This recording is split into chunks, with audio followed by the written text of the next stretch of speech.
जय श्री राधे कृष्ण। आज हम इस वीडियो में वृंदावन खंड के अंतिम अध्याय को सुनेंगे। ग्रह संहिता का द्वितीय खंड संपूर्ण करेंगे, जो कि संपूर्ण ग्रह संहिता 9 खंडों में बटी हुई है। उसका द्वितीय खंड वृंदावन खंड था, जो अब तक आप लोग श्री राधा कृष्ण की लीलाओं का आनंद ले रहे थे। अब तक आप सभी के सहयोग के लिए धन्यवाद। और जो नए हैं इस वीडियो को सुन रहे हैं, उनसे प्रार्थना है कि चैनल को सब्सक्राइब करें। अगर फेसबुक के माध्यम से आप इस वीडियो को सुन रहे हैं तो पेज को लाइक करें व फॉलो करें। तो आइए वृंदावन खंड के 26वें व अंतिम अध्याय को सुनते हुए सुनाते हैं।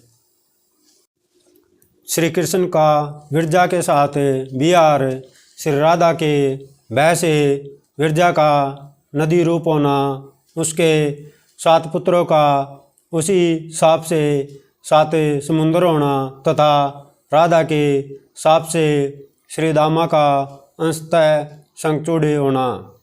बोलासुरों ने पूछा, महामते देवऋषि, आप परावरवेताओं में श्रेष्ठ हैं, अतः यह बताइए कि अगासुर आदि दैत्यों की ज्योति तो भगवान श्री कृष्ण में प्रविष्ट हुई थी, परंतु शंखचूड़ का तेज श्री दामा में लीन हुआ। इसका क्या कारण है? अहो, श्री कृष्णचंद्र का चरित्र अत्यंत अद्भुत है। श्री नारद जी बोले, महामते नरेश, यह पूर्व काल में घटित गोलोक का वृतांत है, जिसे मैंने भगवान नारायण के मुख से सुना था। यह सर्वपापारी पुण्य प्रसंग तुम मुझसे सुनो। श्री हरि के 3 पत्नियां हुई, श्री राधा, विजया यानी विरजा और भूदेवी। इन तीनों में महात्मा श्री कृष्ण को श्री राधा ही अधिक प्रिय हैं। राजन, एक दिन भगवान श्री कृष्ण एकांत कुंज में कोटि चंद्रमाओं की सी कांति वाली तथा श्री राधिका सदृश सुंदरी विरजा के साथ विहार कर रहे थे।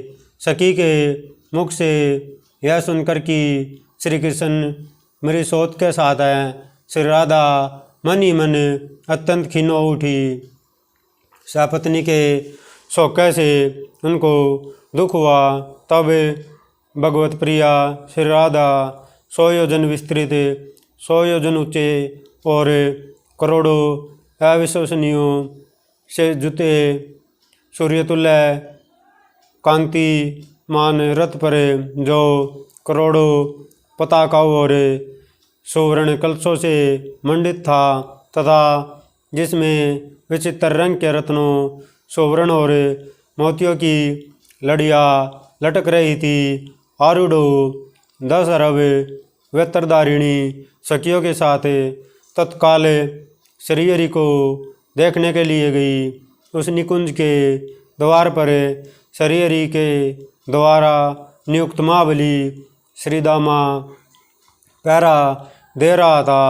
उसे देखकर श्री राधा ने बहुत फटकारा और सखीजनों द्वारा बैंत से पिटवा कर सहसा कुंज द्वार के भीतर जाने को उद्यत हुई।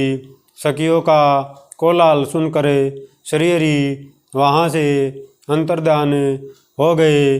श्री राधा के भय से विरजा सहसा नदी के रूप में परिणत हो कोटि योजन विस्तृत गोलोक में उसके चारों ओर प्रवाहित होने लगी।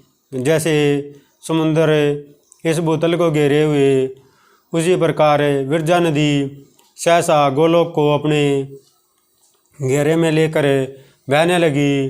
रतन में पुष्पों से विचित्र अंगों वाली वह नदी विविध प्रकार के फूलों की छाप से अंकित उस निश वस्त्र की भांति शोभा पाने लगी।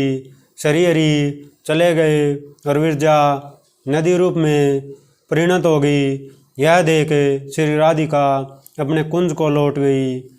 निरपेश्वर तदंतर नदी रूप में परिणत हुई।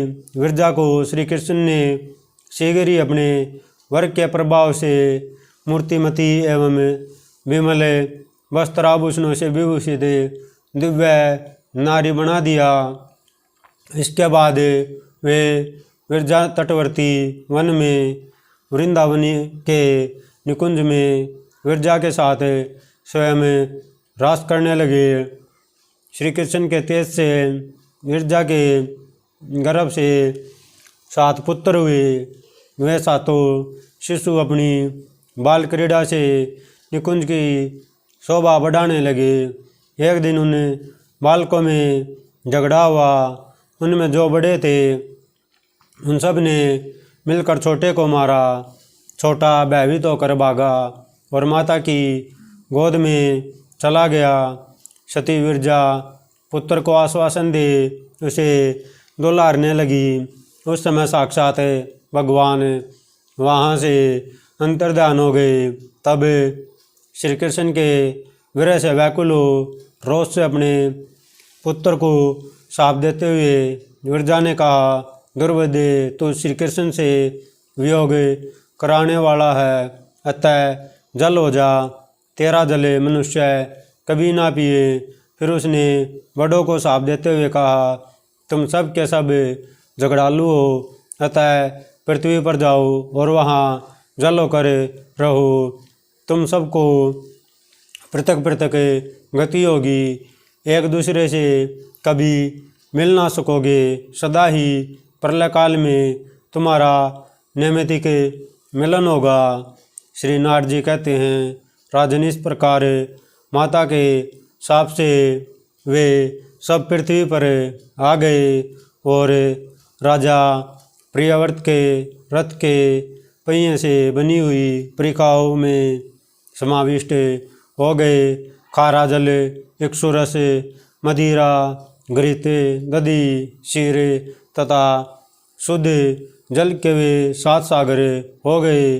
राजन वे सातों समुद्र अक्षोभ तथा दुर्लंघ हैं।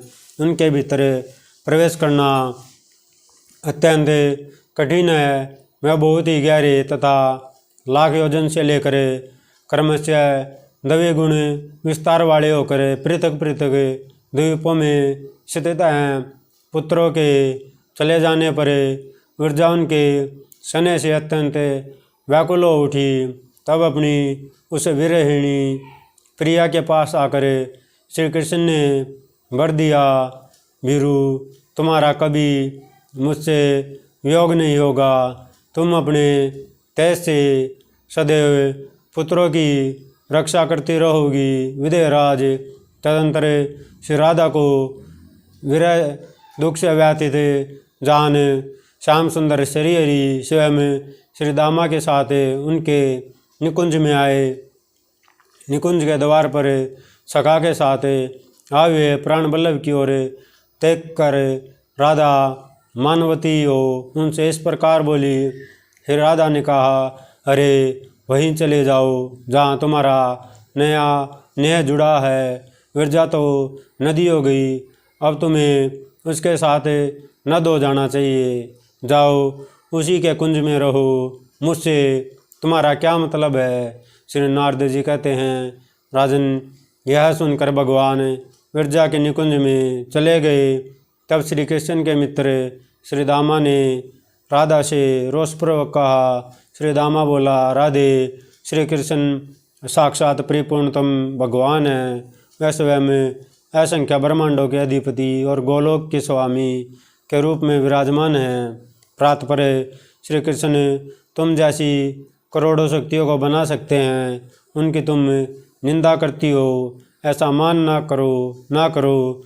राधा बोली, ओ मूर्ख, तो बाप की स्तुति करके मुझ माता की निंदा करता है, अतः दुर्बोधे राक्षस हो जा और गोलोक से बाहर चला जा। श्री दामा बोले, सुबह श्री कृष्ण सुधा तुम्हारे अनुकूल रहते हैं, इसलिए तुम्हें इतना मान हो गया है। अतः परिपूर्णतम परमात्मा श्री कृष्ण से भूतल पर तुम्हारा 100 वर्षों के लिए वियोग हो जाएगा, इसमें संशय नहीं है। श्री नारद जी कहते हैं, राजन, इस प्रकार परस्पर साप देकर अपनी ही करने से भयभीत हो जब राधा और श्री दामा अत्यंत चिंता में डूब गए, तब स्वयं भगवान श्री कृष्ण वहाँ प्रकट हुए। श्री भगवान ने कहा, राधे, मैं अपने निगम स्वरूप वचन को तो छोड़ सकता हूँ, किंतु भक्तों की बात अन्यथा करने में सर्वथा असमर्थ हूँ। कल्याणी राधिके, शोक मत करो, मेरी बात सुनो। वियोग काल में भी प्रति मास एक बार तुम्हें मेरा दर्शन हुआ करेगा। वाराकल्प में भूतल का भार उतारने और भक्तजनों को दर्शन देने के लिए मैं तुम्हारे साथ पृथ्वी पर चलूँगा। श्री दामन, तुम भी मेरी बात सुनो। तुम अपने एक अंश से असुर हो जाओ। वैवस्वत वनांतर में रासमंडल में आकर जब तुम मेरी अवहेलना करोगे, तब मेरे हाथ से तुम्हारा वध होगा, इसमें संशय नहीं है। तत्पश्चात फिर मेरे वरदान से तुम अपना पूरा शरीर प्राप्त कर लोगे। श्री नारद जी कहते हैं, राजन, इस प्रकार सापवश माँ तपस्वी श्री दामा ने पूर्व काल में यक्षलोक में सुदन के घर जन्म लिया। वह शंखचूड़ नाम से विख्यात हो यक्षराज कुबेर का सेवक हो गया। यही कारण है कि शंखचूड़ की ज्योति श्री दामा में लीन हुई। भगवान श्री कृष्ण सो आत्मा राम है, एकमात्र अद्वितीय परमात्मा है। वे अपने ही धाम में लीलापूर्वक सारा कार्य करते हैं। जो सर्वेश्वर सर्वरूप एवं महान आत्मा है, उनके लिए यह सब कार्य अद्भुत नहीं है। मैं उन्हें श्री कृष्णचंद्र को नमस्कार करता हूँ। विदेहराज, यह मनोहर वृंदावन खंड मैंने तुम्हारे सामने कहा है। जो नरश्रेष्ठ स्त्रीत्र का श्रवण करता है, वह पुण्यतम परम पद को प्राप्त होता है। इस प्रकार श्री गर्ग संहिता में वृंदावन खंड के अंतर्गत नारद बहुलाश्रव संवाद में शंखचूड़ोपाख्यान नामक 26वां अध्याय पूरा हुआ। श्री वृंदावन खंड संपूर्ण। जय जय श्री राधे। अगर वीडियो अच्छी लगे तो लाइक कीजिएगा, चैनल को सब्सक्राइब कीजिएगा। जय जय श्री राधे।